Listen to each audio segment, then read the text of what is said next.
What is the meaning of not only life, but the whole universe, according to the Chinese philosophy of Taoism?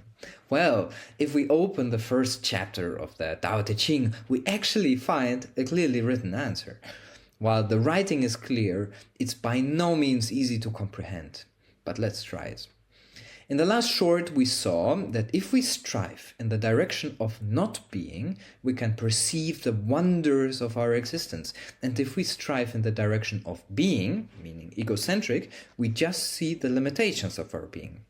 Now, according to Tao Te Ching, the actual groundwork and meaning of our existence is the unity between this state of being and not being.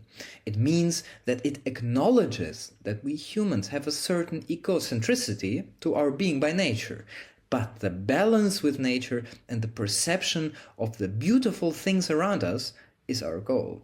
We're left in a position in which we can constantly and very much consciously choose to strive for something higher, in which we can see a reflection of eternity. And the mystery of the aforementioned unity is the door through which all the wonders enter our world.